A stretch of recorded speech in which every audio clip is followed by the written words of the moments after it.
mais une réalité sur le terrain, perceptible et visible. يعني بسم الله الرحمن الرحيم. طبعا انا سعيد جدا ان انا موجود في المغرب، بلد عزيز عليا وعلى كل المصريين.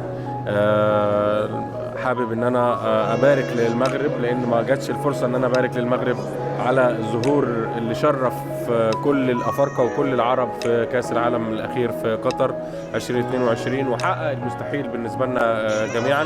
كلنا كنا نتمنى ونحلم ان فريق يوصل للمرحله اللي وصلها المنتخب المغربي، ولكن المغرب جعلت الحلم حقيقه ووصلت وحققت انجاز وطموح كبير جدا جدا كلنا كنا بنتمناه وبنامل فيه. فمبروك للشعب المغربي ومبروك لجلاله الملك وكل الناس اللي اسره كره القدم المغربيه على الانجاز اللي اتحقق، وهو فخر لنا جميعا. المؤتمر اللي كان موجود حاليا مؤتمر عكس الكلام اللي انا قلته دلوقتي من مدى التطور اللي حصل في المغرب ومدى الاستعداد الجيد ومدى التنظيم الجيد، لان عمر النجاح ما هيجي غير بتنظيم، وده اللي المغرب بيشتغل عليه وحضر نفسه بشكل كويس جدا. عشان كده ربنا كافئ المغرب بالمركز الرابع في كاس العالم اللي هو الحلم الكبير جدا. فكل الشكر والتقدير للمغرب على الصورة اللي ظهروا بيها، شرفت الكرة الأفريقية والكرة العربية، ونتمنى لهم التوفيق.